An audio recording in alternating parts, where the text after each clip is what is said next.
Hey, binigay niya sa akin ng toast coin para ako mag-umpisa. Kung paano ko raw siya may baon sa aming mga alaala. Si Chano, si Jomar, apelyido ko De La Torre siya, si Atienza. Sabi nila mukha silang mayor ng Maynila, pero hindi. Pero ang totoo sa akin, ako maisip po. Okay, pass siya. Okay, pumasa siya sa mga sinasabi niya pagkat wala naman itong katotohanan.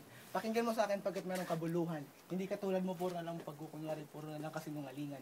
Tol, aminin mo sa ating dalawa sinong pinakamagaling. Pagil lang yan na larong ito, hindi payabangan. Kung pakapalan na mukha, mas makapal ang mukha mo. Kasi parang hinila ito pabalik, di ba? Aminin mo sa akin, bakit ka nga. Di ba? Oh, ngayon, round 2 to. Round 2 to, natin. yung round 1, di mo na ano. Konting laklak na ang corona.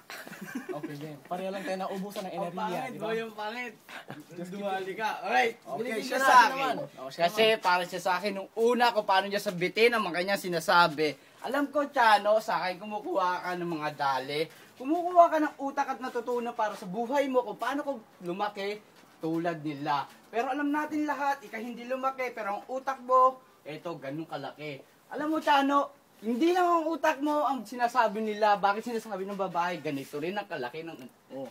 Nakakaya mo sabihin sa'yo, Chano, ako'y uragon, ikay uragon, pero tingin ko sa'yo, mukha kang magulang. Hindi lumaki ang iyong inaari.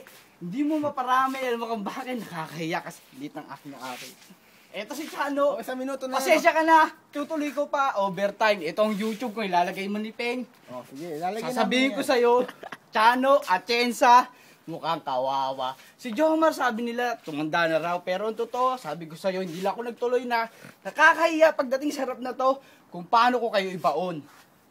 Cut! Oh, sige. Sinabi niya na magaling daw siya. Ewan ko, pero yung mukha niya maga talaga.